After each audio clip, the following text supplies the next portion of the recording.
বৃন্দ, আজকের অনুধ্যানে আপনাদের সবাইকে আন্তরিক স্বাগত জানাচ্ছি। আজ আমরা যে বিষয়ে অনুধ্যান করব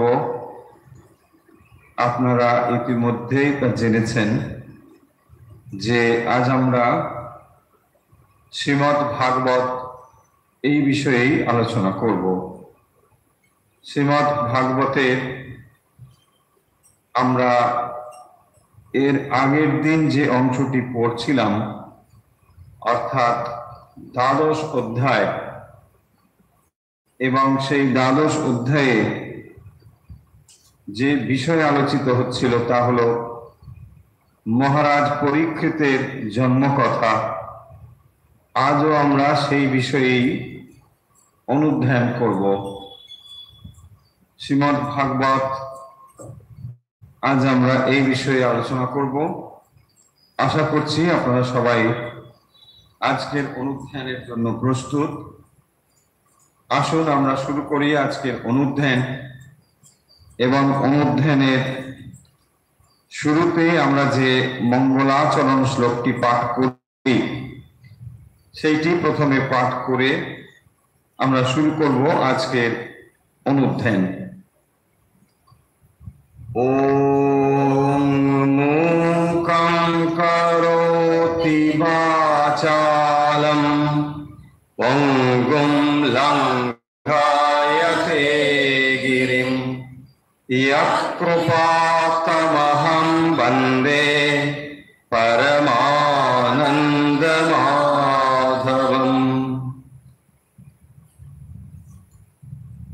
শ্রীমদ্ ভাগবত ভক্তি লাভের জন্য একটি অসাধারণ ও অনবদ্য গ্রন্থ। কলিযুগের মানুষের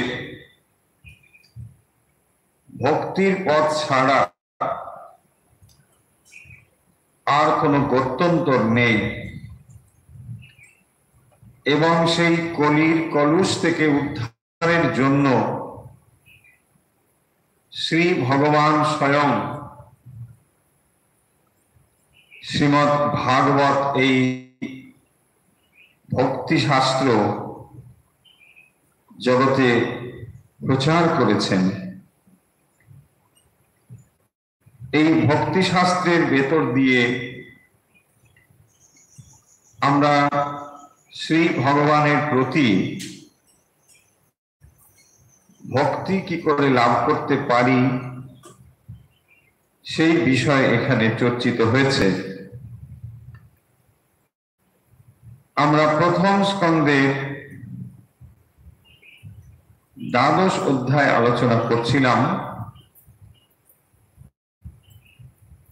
এবং এই দ্বাদশ অধ্যায়ে মহারাজ পরীক্ষিতের জন্মকথা বর্ণনা করা হয়েছে।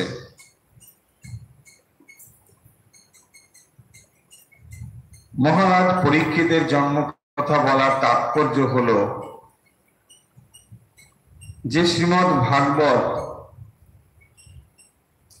মহারাজ পরীক্ষিতের জন্যই জগতে পরিবেশিত হয়েছে।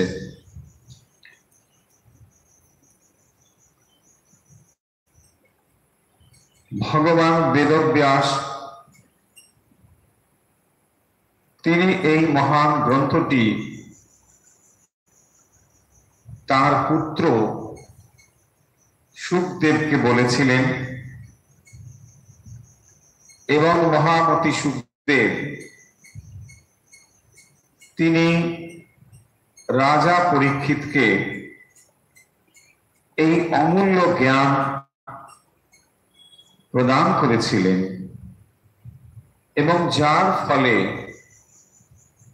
বর্তমান সময়ে বা কলিযুগে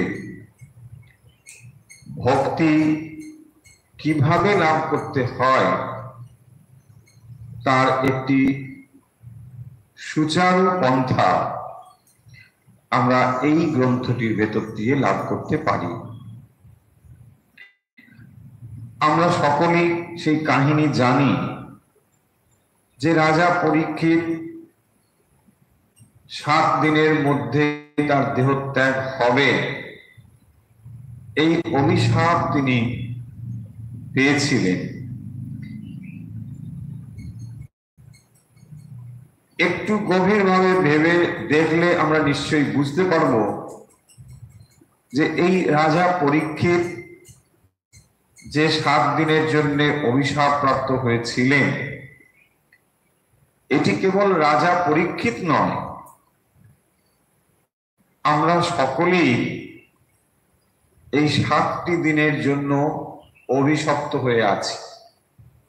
কারণ সপ্তাহে দিনের সংখ্যা হলো 7, 7-এর বাইরে আর 8 নেই। আপনি আমি পৃথিবীতে যেদিনই আসি আর যেদিনই যাই, সে কিন্তু ওই 7 দিনের মধ্যেই হবে। হ্যাঁ, সেটা সোমবার হোক, রবিবার হোক, আর যে বারই হোক, সেটা কিন্তু অষ্টম বার বলে কিছু হবে না। ফলে যে রাজা পরীক্ষিত 7 দিনের জন্য অভিশপ্ত হয়েছিলেন, ব্যাপারটা ঠিক তা নয়। গভীরভাবে ভাবলে দেখবো আমরা সকলেই ওই একই অভিশাপে অভিশপ্ত হয়ে আছি। অর্থাৎ রাজা পরীক্ষিত হচ্ছেন এখানে জীবের প্রতিভু, যাকে উপলক্ষ করে এই মহান ভক্তি শাস্ত্র পরিবেশিত হয়েছে।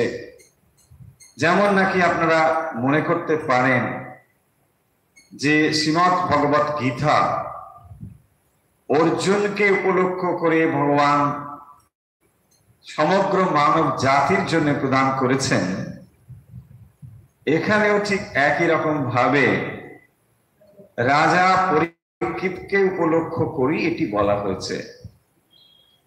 এবং সেই পরীক্ষিতের জন্ম কথা তাই অত্যন্ত গুরুত্বপূর্ণ বিষয়। কেন?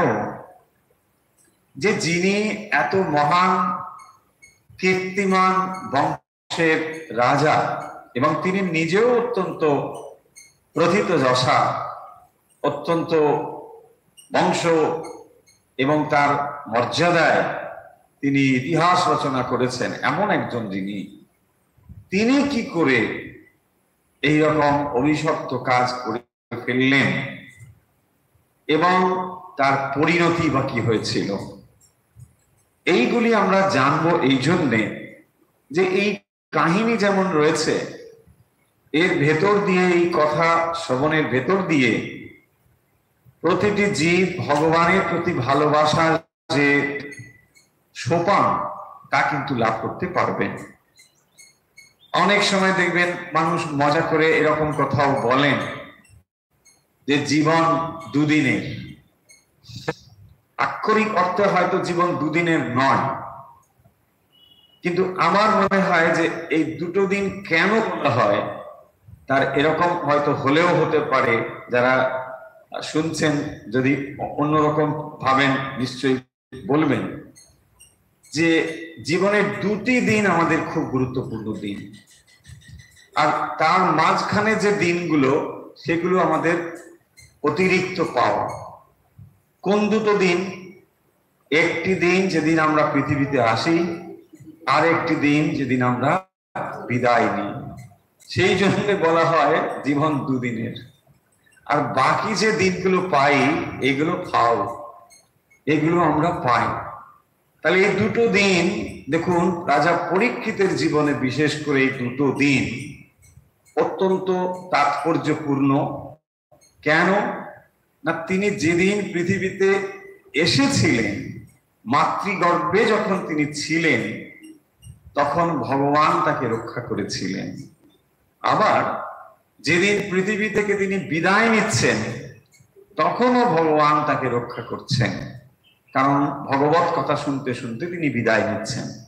তাই এই 2টি জীবন মানে 2টি দিন জীবনের অত্যন্ত গুরুত্বপূর্ণ। আমরা যারা শুনছি তারা প্রথম দিনটি অন্তত নিশ্চয়ই পেরিয়ে এসেছি, ফলে সেটা নিয়ে আর কিছু করার নেই। মাতৃগর্ভে আপনি কেমন ছিলেন সেখানে ভগবানের দর্শন পেয়েছেন কিনা আজ সে কথা মনে নেই। কারণ জন্মের পরে শিশু ওয়াও ওয়াও করে কেঁদে ফেলে, দিয়ে সব ভুলে যায়। যেমন আমরা পরীক্ষিতের কাহিনী পাচ্ছি যে তিনি মাতৃগর্ভে ভগবানের দর্শন পেয়েছিলেন, কে বলতে পারে আমরাও এমন দর্শন পাইনি? হতে পারে মাতৃগর্ভে ভগবান নিশ্চয়ই মাতৃগর্ভে সন্তানকে রক্ষা করেন। কারণ দেখুন, মাতৃগর্ভে সন্তান যখন থাকেন তখন তার কাছে যে সমস্ত বিপদ বা যে সমস্ত জন্মগ্রহণের পূর্বে যে সম্ভাবনা রয়েছে নানা রকম ভাবে বিপদ আপদ, সেখান থেকে ভগবান ছাড়া আর কে রক্ষা করে? তাই যে উত্তরার গর্ভে ভগবান রক্ষা করলেন পরীক্ষিতকে, এটাও যেমন ঠিক, একই রকম ভাবে যে কোনো মাতৃগর্ভে যে কোনো শিশু যখন থাকেন সেখানে ভগবানই রক্ষা করেন। আবার যখন জন্মগ্রহণ করেন সাধারণ শিশু, তখন সে কান্নার সঙ্গে সঙ্গে ওটি যেন ভুলে যায়। কিন্তু রাজা পরীক্ষিতের ক্ষেত্রে এটি সম্পূর্ণ আলাদা ঘটেছিল। তিনি কিন্তু এটা ভুলে যাননি, তিনি এটা মনে রেখেছিলেন। কিরকম করে না, আমরা শ্রীমদ্ ভাগবত থেকে জানতে পারছি যে শৈশবে যখন তিনি একটু বালক অবস্থায় রয়েছেন, ছোট, যে কেউ তার বাড়িতে আসলে সঙ্গে সঙ্গে তিনি ছুটে যেতেন, তাকে দেখতেন যে এই লোকটি সেই লোকটির মতো কিনা।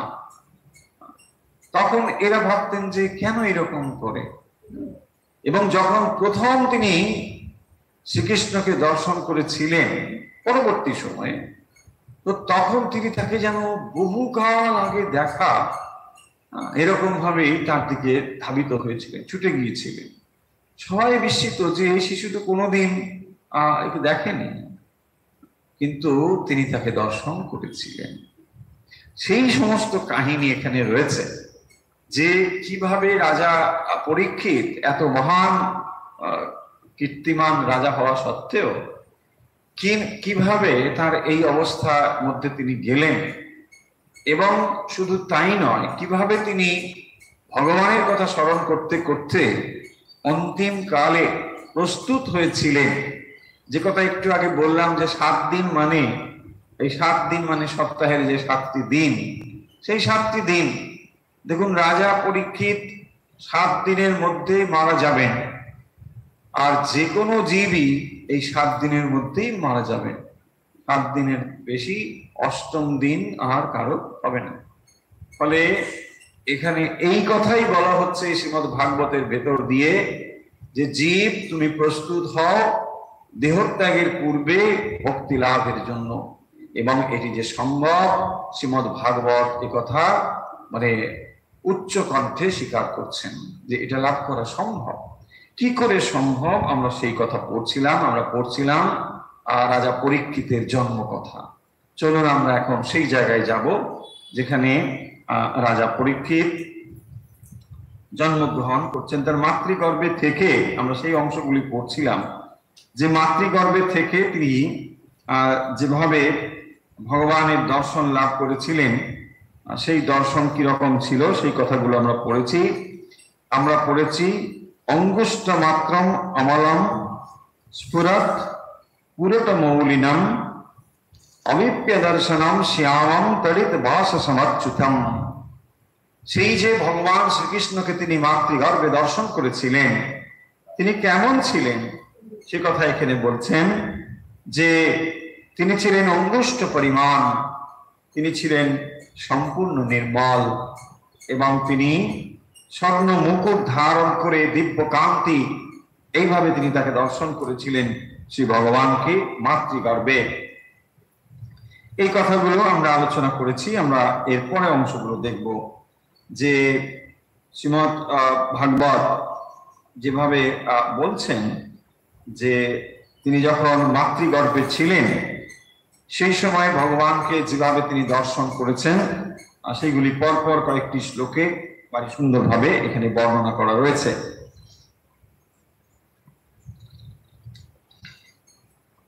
ততঃ সর্বগুণোদর্কে সানুকূল গ্রহোদয়ে যজ্ঞে বংশধরো পাণ্ডুর ভূয় পাণ্ডু রি বৌজসা ততঃ সর্বগুণো দক্ষে সানুকূল গ্রহোদয়ে। ততঃ, তো এইবারে তিনি জন্মগ্রহণ করলেন, মাতৃগর্ভে ভগবানের দর্শন লাভ করেছেন ইত্যাদি কথা হলো। বলছেন তারপরে তিনি যখন জন্মগ্রহণ করেছেন ধীরে ধীরে বলছেন তিনি রাজা পরীক্ষিত জন্মগ্রহণ করলেন। প্রকৃতির মধ্যে যে সমস্ত গুণ বিকাশ লাভ করলো, গ্রহাদি তখন শুভ অনুকূল অবস্থা প্রাপ্ত হলো, অর্থাৎ তখন প্রকৃতি যে খুব সুন্দরভাবে মনোরম ভাবে সজ্জিত হয়েছে, সেই অবস্থাতেই রাজা পরীক্ষিত তখন তিনি জন্মগ্রহণ করছেন, পৃথিবীতে জন্মগ্রহণ করলেন। তস্য প্রীতমনা রাজা বিপ্রৈ ধৌম কৃপাদিবি জাতকম কারয়ামাস বাচ ইত্বাচ মঙ্গলম। তো যখন তিনি জন্মগ্রহণ করেছেন সর্বগুণান্বিত সুলক্ষণ যুক্ত, তস্য প্রীতমনা রাজা, তো এইরকম পুত্রের পুত্র মানে পৌত্র, তো তার যখন জন্মগ্রহণ হয়েছে নাতি, তো তখন যুধিষ্ঠির, ধৌম্য ঋষি এবং কৃপাচার্য এরা সবাই সৎ ব্রাহ্মণ এর দ্বারা ষষ্ঠীবাচন পাঠ করাচ্ছেন। যেমন হয় রাজবংশে, তখন অন্যান্য সব ব্রাহ্মণরা সেখানে উপস্থিত থেকে নবজাতককে তার যে জাতকর্ম সেইগুলো সব করাচ্ছিলেন। এইভাবে এখানে বর্ণনা রয়েছে। তস্য প্রীতমনা রাজা বিপ্রৈ ধৌম্য কৃপাদিবি, কৃপাচার্য জাতকম করয়ামাস বাচ ইত্তচ মঙ্গলম, যে সমস্ত মাঙ্গলিক ক্রিয়া সেইগুলো সব করাচ্ছিলেন। ব্রাহ্মণ আদি ডেকে জাতক কর্ম যা যা থাকে, তো সেই সমস্ত কর্ম তিনি করাচ্ছিলেন।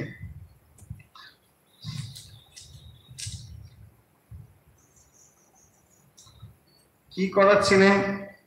হিরণ্যং গাং মহিম গ্রামান হস্তি অশ্বান নিপতির বরান প্রাদাত সন্নঞ্চ বিপ্রেভ্য প্রজা তীর্থে চ তীর্থবিদ।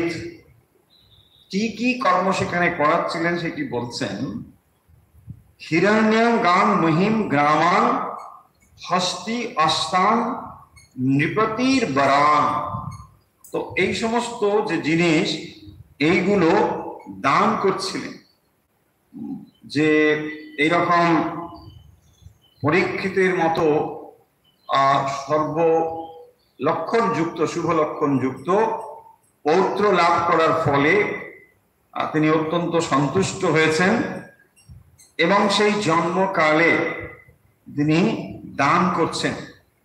কি দান করছেন না, সুবর্ণ, গাভী, ভূমি, গ্রাম এবং অস্থি, অশ্ব, ভালো ভালো খাবার, এই সমস্ত ব্রাহ্মণদেরকে দান করছিলেন। যখন নবজাতক এইভাবে জন্মগ্রহণ করে, তো তখনকার দিনে এইভাবে রীতি ছিল যে ব্রাহ্মণদেরকে দান করতে হতো। তো সেইভাবেই দান এখানে করেছেন। হিরণ্যম গাং মহিম গ্রামান হস্তি অশ্বান নৃপতির বরান তীর্থবিদ। এখানে দুটো শব্দ, একটি হলো তীর্থবিদ আর একটি হলো প্রজাতীর্থ। প্রাদাত সন্নঞ্চ বিপ্রেভ্য প্রজাতীর্থে সতীর্থবিদ। তীর্থবিদ মানে যিনি দান কর্মের কালাকাল সম্বন্ধে অবগত আছেন তাকে বলা হয় তীর্থবিদ। যিনি দানের যথার্থ কাল সম্বন্ধে জানেন, তীর্থবিদ। আর প্রজাতীর্থ, প্রজাতীর্থ মানে যখন নবজাতক জন্মগ্রহণ করেন, নবজাতকের যে শুভ জন্ম, সেই সময়ে তাকে বলা হবে প্রজাতীর্থ। তো সেই সময়ে তিনি যে দান কর্ম করেছিলেন রাজা যুধিষ্ঠির, তখন তিনি পৌত্রের জন্মকালে ব্রাহ্মণদের এভাবে দান করেছিলেন। কি কি দান করেছিলেন একটু আগে বলা হলো, যে সুবর্ণ, গাভী, ভূমি, গ্রাম এবং উৎকৃষ্ট হস্তি, অশ্ব, সাধু, ভোজ্য, এই সমস্ত বিভিন্ন যে খাদ্যদ্রব্য এগুলো সব দান করেছিলেন। তখনকার দিনে ব্রাহ্মণদের জীবিকা বলতে আর অন্য কিছু ছিল না, তারা এভাবেই দান গ্রহণ করতেন এবং অধিকাংশ সময়ই তারা অধ্যয়ন, অধ্যাপনা ইত্যাদি এই সমস্ত কাজে নিজেদেরকে নিয়োজিত রাখতেন এবং তার ফলে সমাজের অন্য অন্য শ্রেণীর মানুষ যারা, তারা এইভাবে দান দিতেন, এভাবেই তাদের চলত। এই যে শিশুটি জন্মগ্রহণ করলো, রাজা পরীক্ষিত তার দান করলেন, যুধিষ্ঠির আদি ব্রাহ্মণকে ডেকে শুভকর্মের জন্য এসব তো করলেন। তার নাম কিন্তু তখন ছিল একেবারে জন্মকালে বিষ্ণু রাত, তার নাম ছিল বিষ্ণু রাত। এই বিষ্ণু রাত তস্মাৎ নামনা বিষ্ণু রাত ইতি লোকে ভবিষ্যতি ন সন্দেহ মহাভাগো মহাভাগো বত মহান। জন্মকালে তিনি ছিলেন বিষ্ণু রাত, বিষ্ণু রাত।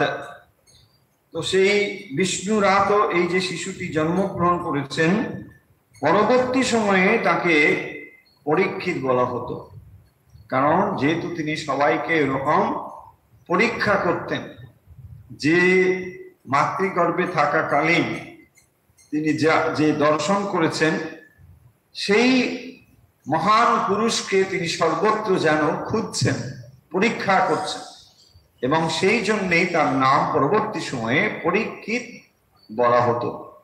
কিন্তু জন্মকালে তার নাম রাখা হয়েছিল বিষ্ণু রাত।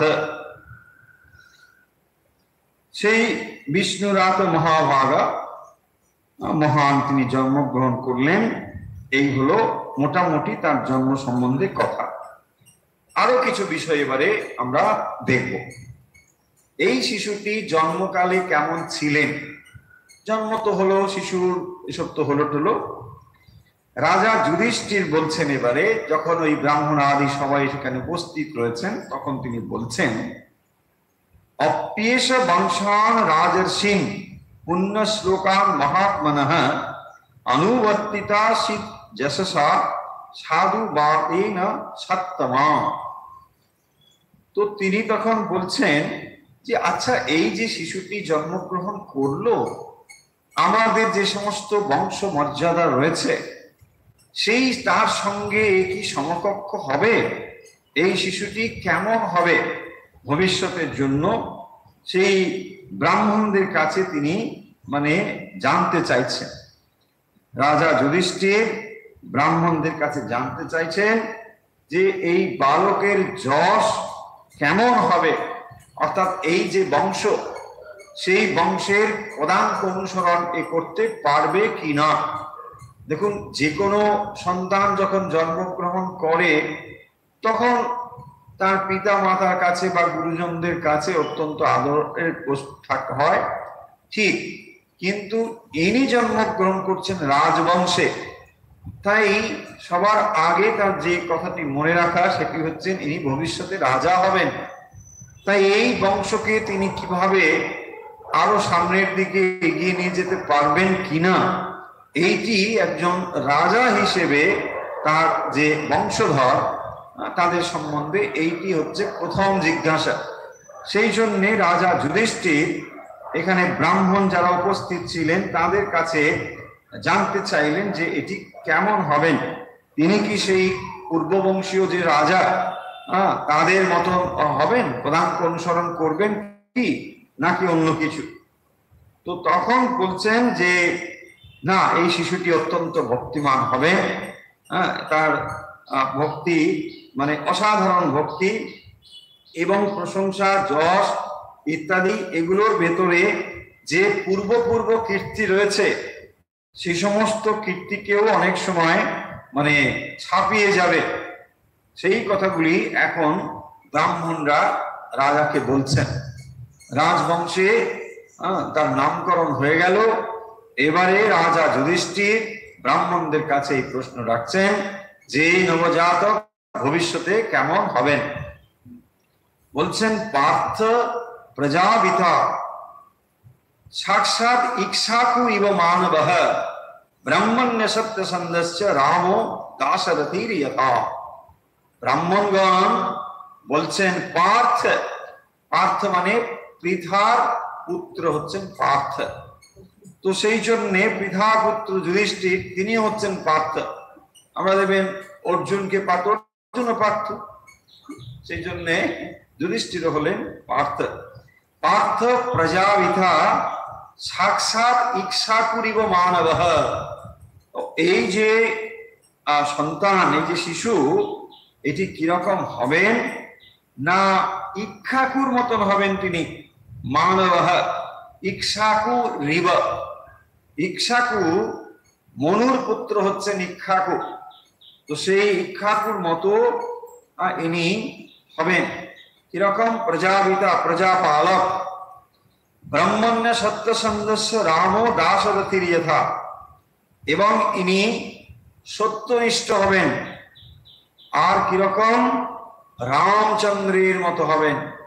দশরথ নন্দন ভগবান রামচন্দ্র তার মতো ইনি হবেন। তাহলে জন্মের সময় থেকেই ব্রাহ্মণরা বলে দিচ্ছেন এই শিশুটিকে দেখে যে ভবিষ্যতে এই শিশুটি কেমন হবে। কেমন হবেন?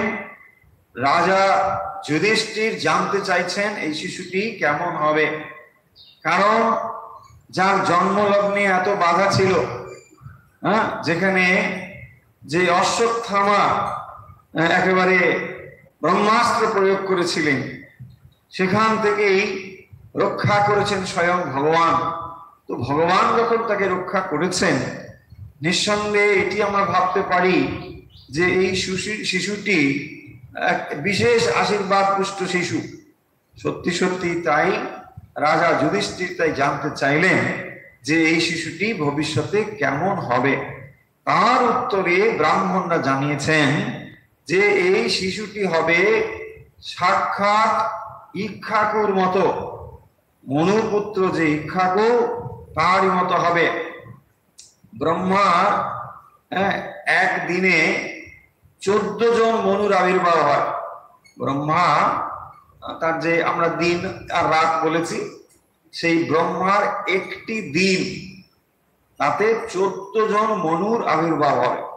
আর সেই 14 জন মনুর মধ্যে বৈবস্বত মনু, ইনি হচ্ছেন সপ্তম মনু, বৈবস্বতা। আর বৈবস্বত মনুর মানে পুত্রদের অন্যতম হচ্ছে ইক্ষ্বাকু, সেই ইক্ষ্বাকুর মতন হবে এইসব বলছেন। সত্যসন্ধস্য, তিনি কিরকম হবেন? অত্যন্ত সত্যনিষ্ঠ হবেন। রাম দাশরথীর যথা, দাশরথী দশরথ নন্দন দাশরথী, কিরকম? রাম, সেই রামের মতন হবেন। ফলে এই যে রাজা পরীক্ষিত জন্মগ্রহণ করছেন, তিনি তাহলে জেসে নয়, বলছেন ইনি রামচন্দ্রের মতো হবেন, সত্যনিষ্ঠ হবেন, এই রকম একজন রাজা। তাহলে ভাবুন যে পরীক্ষিত ভগবানের আশীর্বাদে রক্ষা পেয়েছিলেন মাতৃগর্ভে, এবং যাকে উপলক্ষ করে এই ভক্তি শাস্ত্র অমূল্য গ্রন্থটি জগতে পরিবেশিত হবে, তিনি কত মহান ছিলেন। সেই মহান রাজা তাকে জন্ম লগ্নেই একেবারে জীবনের সূচনাতে, তখনও তার জীবন শুরু হয়নি, শৈশব, তখনই ব্রাহ্মণগণ তার সম্বন্ধে এরকম বলছেন। আর কি বলছেন? এসো দাতা শরণ্যস্য যথা হৌসিনরঃ, যথা হৌসিনর মানে কুশিনরঃ, যথা হি হৌসিনরঃ শিবিঃ যশো বিতনিতা স্বানাম দোষবন্তিরিব যস্বনাম। কি বলছেন দেখুন, এসা দাতা শরণ্যস্য, আমরা একটু একটু করে পড়ি আর অর্থ বলি। এসা দাতা শরণ্যস্য যথা হি কুশিনরঃ শিবিঃ, এসা দাতা, এসা মানে এই বালক, এসা বালকঃ, এই বালক উশিনর দেশের রাজা হচ্ছেন শিবি। উশিনর দেশের রাজার নাম শিবি, তার মতো হবেন। তো ইনি হবেন শিবির মতো, মানে শরণাগত রক্ষক, যিনি শরণাগতকে রক্ষা করেন। সেই জন্য বলছেন শরণ্যস্য যথা হি উশিনরঃ শিবিহি। এই শিবি রাজার কথা রয়েছে। তো এই শিবি রাজা মানে কিরকম তার কাহিনী রয়েছে, আপনারা অনেকেই হয়তো এই কাহিনী জানেন, যে শিবি রাজা কিরকম, যে যে তাকে তার শরণাগত তাকে তিনি কিভাবে রক্ষা করেন। সেই জন্যে এটি একেবারে প্রসিদ্ধ কাহিনী হয়ে রয়েছে। রাজা উশিনরকে পরীক্ষা করবার জন্যে, মানে উশিনর দেশের রাজা শিবি, সেই শিবিকে পরীক্ষা করবার জন্যে একবার দেবরাজ ইন্দ্র আর অগ্নি তারা একবার মানে ছদ্মবেশে হাজির হচ্ছেন রাজা শিবির কাছে। উশিনর দেশের রাজা হচ্ছেন শিবি। তো তাকে পরীক্ষা করবেন, কারণ তিনি দেখবেন যখন কোনো মহান কীর্তি বা মহান গুণ কোনো মানবের ভেতরে আসে, তখন দেবতারাও তাকে পরীক্ষা করে যে সত্যি সত্যি তার ভেতরে এই গুণগুলো আছে কিনা। তো তখন দেবতারা দেখলেন যে ঠিক আছে, একবার আমরা দেখি। ইন্দ্র তিনি করলেন কি, বাজ পাখির রূপ ধরলেন, আর অগ্নি ধরলেন কপোতের রূপ। কপোত আর বাজ পাখি, বুঝতেই পারছেন খাদ্য খাদক সম্পর্ক। তো বাজ পাখি তারা করছেন কপোতকে। কপোত ছুটে এসে শিবির কাছে, মানে শিবির কোলে এসে পড়েছে। শিবি তাকে, রাজা শিবি তাকে রক্ষা করেছে।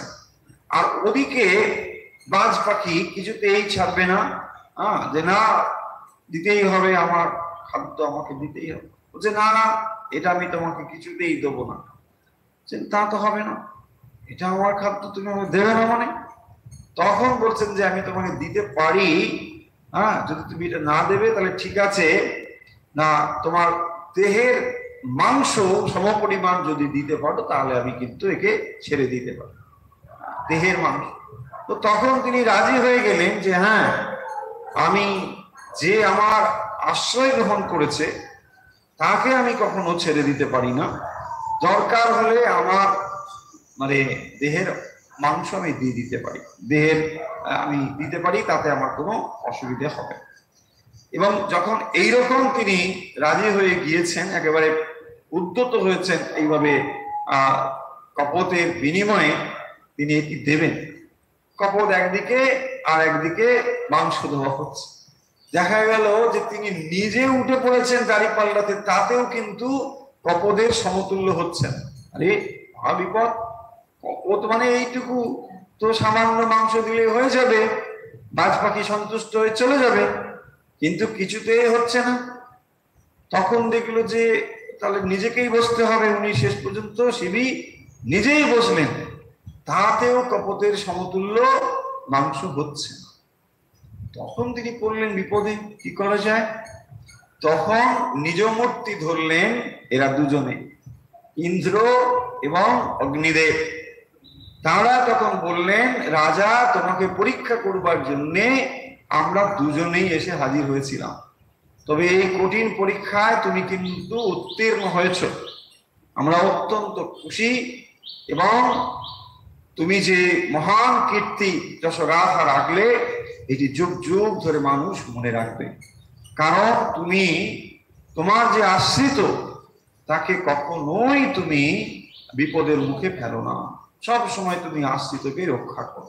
সেই জন্য দেখবেন আজও এই মহান কীর্তি মানুষ বলে যে উশিনরের রাজা শিবি তিনি রক্ষা করেছিলেন এই কপোতকে বাজ পাখির হাত থেকে। সেই কথাটি এখানে উল্লেখ করে বলছেন, এষ দাতা শরণ্যস্য যথা হি উশিনরঃ শিবিহি। ইনি কিরকম হবেন? এইরকম একজন মানুষ হবেন যিনি শরণাগতকে রক্ষা করবেন। যে তার শরণাগত হবে থাকে তিনি। দেখুন, এটা রাজার একটা মহান গুণ, তাই না? যিনি রাজা হবেন তার তো এই গুণ থাকতে হবে। রাজার মহান গুণ হচ্ছে যে শরণাগত হবে তাকে রাজা রক্ষা করবেন। রাজার এই হলো কাজ। যশো বিতনিতা স্বানাম দুষ্মন্তিরিব যশবনাম। তো তারপরে তিনি বলছেন যে দুষ্মন্ত পুত্র, এই যে দুষ্মন্তী রিব যশবনাম, দুষ্মন্তী রিব মানে দুষ্মন্ত পুত্র ভরত। সেই জন্য বলছেন যে দুষ্মন্ত পুত্র ভরতের মতো ইনিও যশ বিস্তারকারী হবেন। এনের যে নাম যশ, হ্যাঁ, সেটা কিন্তু ওই রাজা দুষ্মন্তের পুত্র ভরত তার মতো হবে। এখন মানে যে ভরত, আমরা মহান এই তিনজন ভরতের নাম কিন্তু পাই। এখানে যে ভরতের কথা বলা হলো তিনি হচ্ছেন দুষ্মন্ত পুত্র। দুষ্মন্ত মানে দুষ্মন্ত ও শকুন্তলা পুত্র, সেই ভরতের কথা। অনেকের মতে এই ভরত থেকেই এই দেশটির নাম ভারতবর্ষ হয়েছে, কিন্তু কারো কারো মতে ঋষভ দেবের পুত্র ছিলেন ভরত, তাঁর নামে হয়েছে। যাই হোক, তিনিও ছিলেন ভরত। আমরা তিনজন মহান ভরতের নাম পাব। এক হচ্ছেন রামচন্দ্রের ভাই ভরত, দশরথ নন্দন ভরত, আর হচ্ছেন ঋষভ দেবের পুত্র ভরত, আর হচ্ছেন দুষ্মন্ত এবং শকুন্তলার পুত্র ভরত। এখানে যে উপমাটি দেওয়া হয়েছে সেটি হলো দুষ্মন্ত পুত্র ভরত। তো এখানে সেই জন্য বলছেন যশো বিতনিতা স্বানাম দুষ্মন্তিরিব যজ্জনাম। তো এই যে দুষ্মন্ত পুত্র ভরত, ইনি তারই মতন যশ বিস্তারকারী হবেন। এর নাম যশ ভরতের মতন হবে, এরকম মানে বলছেন।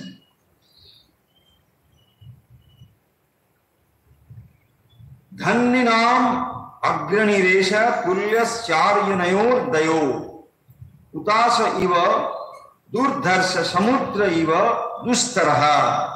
আরো বলছেন ইনি কিরকম হবেন না, এই বালক হবেন অর্জুন এবং কার্তবীর্যার্জুন তুল্য শ্রেষ্ঠ ধনুর্ধর। এই দুজনের জন্য অর্জুনের দয়, দুজন অর্জুন আছে। সেই দুজন অর্জুনের মধ্যে একজন হচ্ছেন কার্তবীর্য অর্জুন, আর একজন হচ্ছেন কুন্তিপুত্র অর্জুন, পাণ্ডব। তার মানে এই শিশুটির দাদু, এই যে অর্জুন তার কথা বলছেন ইনি যে অর্জুন, কার্তবীর্য অর্জুন তার মতন হবে। আবার যে অর্জুন ধনুর্ধর, শ্রেষ্ঠ ধনুর্ধর, এরকম হবেন। আর কি হবেন? হুতাশৈব দুর্ধর্ষ, অগ্নিতুল্য ভয়ঙ্কর তেজস্বী হবেন ইনি, অগ্নির মতো তেজস্বী। আবার সাগরের মতো অনতিক্রম, সাগর যেমন মহান, ইনিও সেই রকম হবেন। এই পুত্র, এই শিশুটি ভবিষ্যতে এইরকম হবেন। সেই জন্যে পরপর কতগুলো শ্লোকে সেই কথা বলছেন। ধন্যী নাম মানে ধনী, মানে ধনুর্ধারীদের মধ্যে যে ধনুর্ধারী, তাদের মধ্যে ইনি অর্জুনের মতো শ্রেষ্ঠ ধনুর্ধারী হবেন। আর হচ্ছেন অগ্নিতুল্য তেজস্বী হবেন, ভয়ঙ্কর তেজস্বী। সাগরের মতো ইনি মহান হবেন। সাগরকে যেমন কেউ অতিক্রম করতে পারে না, অতিক্রম সাগর, ঠিক এইরকমই হবেন। সমুদ্র ইব দুস্তরহ, তাকে লঙ্ঘন করা যায় না, দুস্তর অত্যন্ত কঠিন, এইরকম হবেন। মৃগেন্দ্র ইব বিক্রান্ত নিষেব্য হিমবান ইব তিতিক্ষু বসুধেবাসু সহিষ্ণু পিতরাবিব। অসৌ মানে এই বালকটি আরো কিরকম হবেন বলছেন, মৃগেন্দ্র ইবা, মৃগেন্দ্রের মতন হবেন মানে সিংহের মতন হবেন।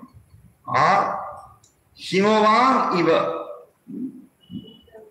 কিরকম কিরকম হবেন সেই কথাগুলো এখানে বলতে গিয়ে, যেমন তিনি পূর্ব পুরুষদের কথা বলছেন, মহান ব্যক্তির কথা তুলনা করছেন, এখন তিনি বলছেন মৃগেন্দ্র ইবা, সিংহের মতো বিক্রান্ত হবেন, পরাক্রান্ত হবেন, তেজ শক্তিশালী সিংহের মতন হবেন। হিমবান ইব, তিনি হবেন নিষেব্য, সাধু ব্যক্তির পূজ্য, নিষেব্য, হিমালয়ের মতো পূজ্য, বসুধা ইব তিতিক্ষু, বসুধা পৃথিবীর মতো ক্ষমাশীল, ধরিত্রীর মতো ক্ষমাশীল। ধরিত্রীতে সবই দেখবেন, এখানে যা কিছু হয় পৃথিবী সব সহ্য করে নেন। সেই জন্যে ধরিত্রী হচ্ছেন মা, ধরিত্রীকে মা বলা হয়। তো বসুধা ইব তিতিক্ষু, আর কি পিতরৌ ইব সহিষ্ণু, এবং তিনি মাতা পিতার মতো সহিষ্ণু হবে। এই শিশু ভবিষ্যতে এরকম হবে। মৃগেন্দ্র ইব বিক্রান্ত, নিষেব্য হিমবান ইব, তিতিক্ষু বসুধে বাসু, সহিষ্ণু পিতরার ইব।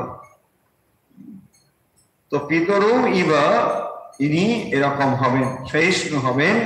আর এই বালক সিংহের মতো বিক্রান্ত পরিক্রান্ত হবেন, আর হিমালয়ের মতো পূজ্য হবেন, সাধু ব্যক্তিদের দ্বারা পূজ্য হবেন, আর পৃথিবীর মতো ক্ষমাশীল হবেন, পিতামাতার মতো সহিষ্ণু হবেন।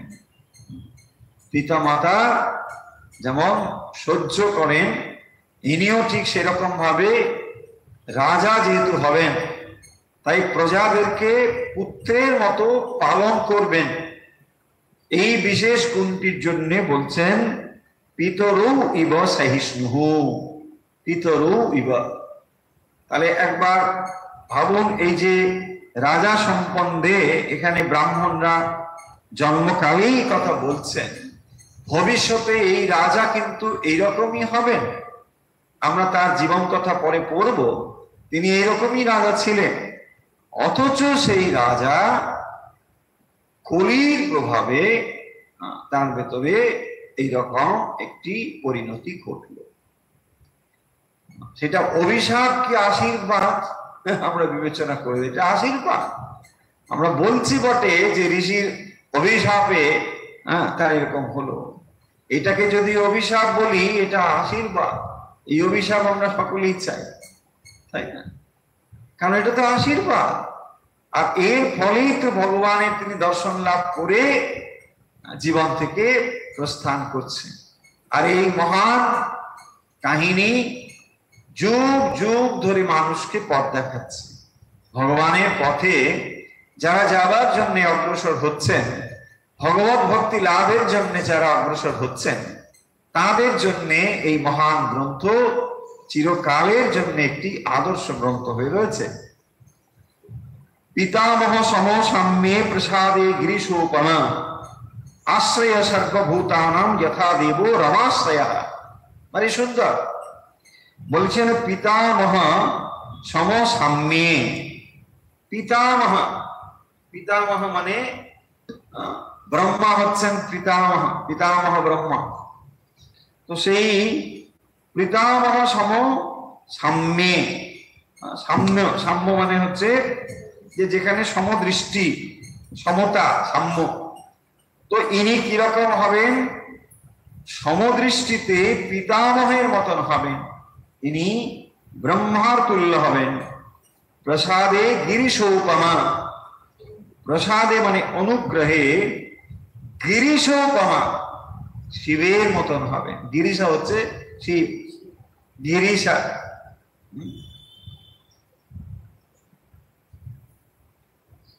গিরিশা মানে শিব।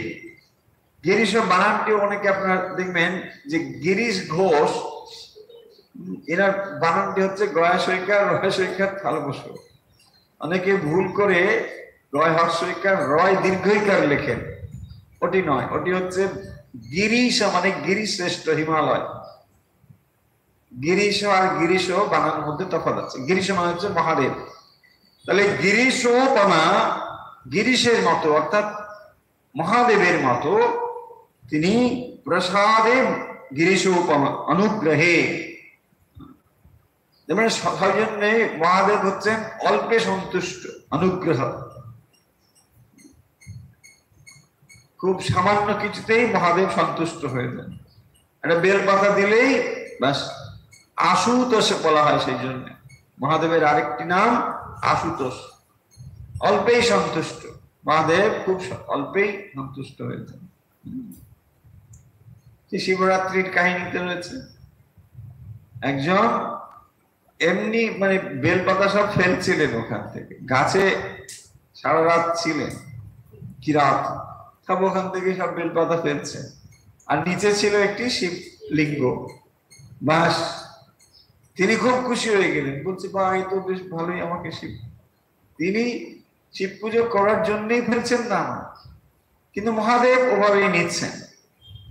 তাই আপনি যেভাবেই মহাদেবের আরাধনা করুন, উপাসনা করুন, তিনি সামান্য কিছুতেই সন্তুষ্ট হয়ে যান, যে কোনো অসুবিধে নেই। কারণ মশানে শ্মশানে থাকেন তো, ফলে ওনার অত কিছু ব্যাপার নেই, তাই না, যে বিরাট কিছু উপচার দিতে হবে, এটা দিতে হবে, ওসব ব্যাপার নেই। সামান্য কিছু দিয়ে দিলেই মহাদেব খুব খুশি। সেই জন্য এখানে বলছেন গিরিশোপম, তিনি হচ্ছেন প্রসাদে গিরিশোপম, শিবতুল্য হবেন। যিনি রাজা তারও এই গুণ থাকতে হবে। প্রজা তার কাছে সবকিছু দিতে পারবে, নাও পারে, কিন্তু যিনি অল্প কিছু দিয়েছেন তার জন্য তিনি অসন্তুষ্ট থাকবেন, তা যেন তার না হয়। সেই জন্য এটি রাজার একটি মহান গুণ।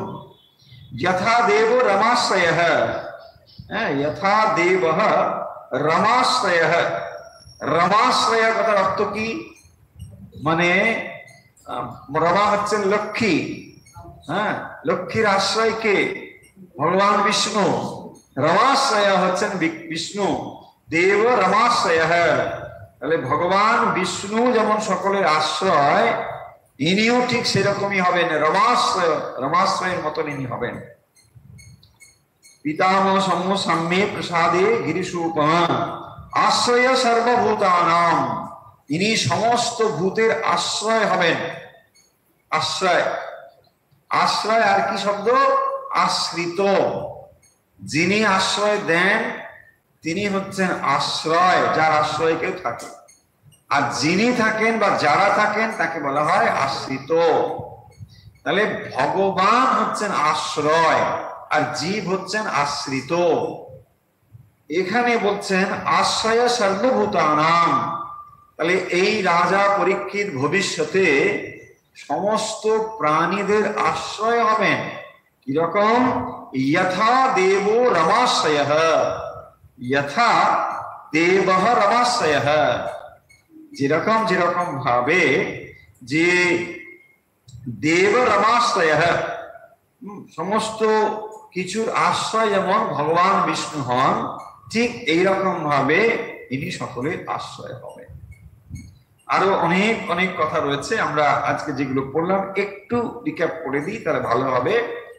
আর এগোবো না, মূল কথা তাহলে আজকে আমরা যে অংশটুকু দেখলাম, সেখানে রাজা পরীক্ষিত জন্মগ্রহণ করেছেন। তিনি মাতৃগর্ভে থাকাকালীন যেভাবে ভগবানকে দর্শন করেছিলেন সেই বর্ণনা প্রথমে এখানে দেওয়া হয়েছে শ্রীমদ্ ভাগবতে।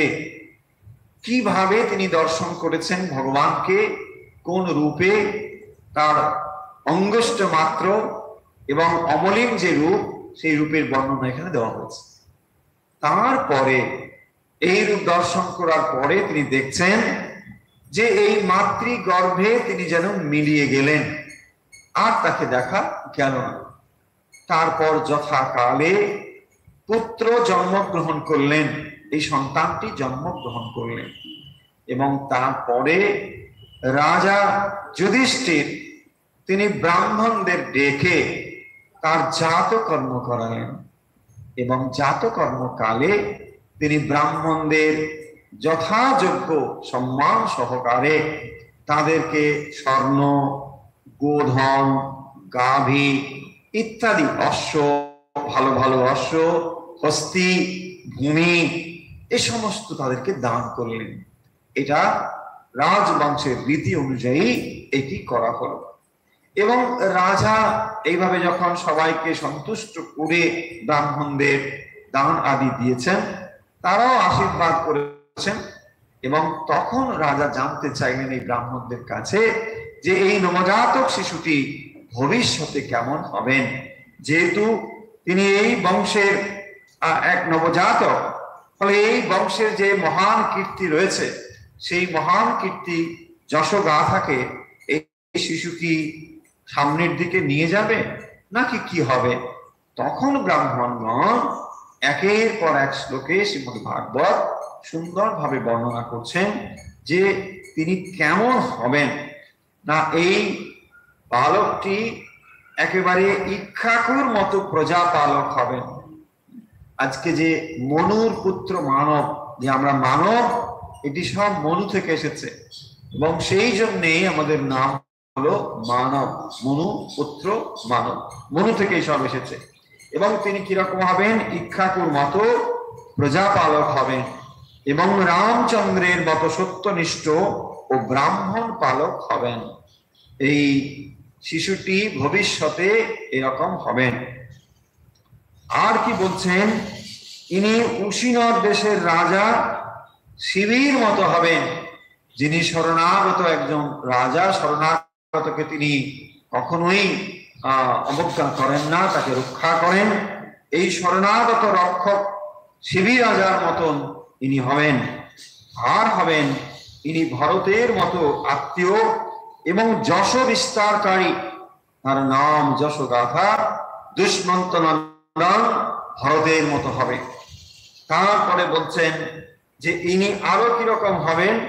না, ইনি যে ধনুর্ধর বীর, সেই ধনুর্ধর বীর অর্জুনের মতন হবেন। অর্জুন মানে দুই অর্জুন মহান, এক কার্তবীর্য অর্জুন আর এক এই বংশীয় যে অর্জুন, অর্থাৎ পাণ্ডব মধ্যে যে এক অর্জুন, সেই পাণ্ডবের কথা বলছি। এরই মধ্যে তিনি এরকম ধনুর্ধর, শ্রেষ্ঠতুল্য ধনুর্ধরের মতো বীর হবেন। আর হবেন অগ্নিতুল্য তেজস্বী, ভয়ঙ্কর তেজস্বী, আর সাগরের মতো অনতিক্রম্য হবেন, তাকে কেউ অতিক্রম করতে পারবে না, এরকম মহান। সিংহের মতো বিক্রান্ত পরাক্রান্ত শক্তিশালী হবেন এবং হিমালয়ের মতো পূজ্য হবেন, পৃথিবীর মতো ক্ষমাশীল হবেন, আর পিতা মাতার মতো সহিষ্ণু হবেন। আর কি হবেন? এই বালক সমদৃষ্টিতে ব্রহ্মার মতন হবেন। পিতামহ ব্রহ্মার মতো সমদৃষ্টি সম্পন্ন হবেন। আর প্রসাদে অনুগ্রহ ইনি মহাদেবের মতো হবেন। আর সবাইকে যেমন আশ্রয় দেন ভগবান বিষ্ণু, ঠিক একই রকম ভাবে ইনি সকলের আশ্রয়দাতা হবেন ভগবান বিষ্ণু। সেই জন্য বলা হচ্ছে রমাশ্রয়। শব্দটি ভারী সুন্দর, মনে রাখতে পারেন। রমাশ্রয়, রমাশ্রয় মানে ভগবান বিষ্ণু। ভগবান বিষ্ণুর মতন ইনি হবেন সকলের আশ্রয়দাতা।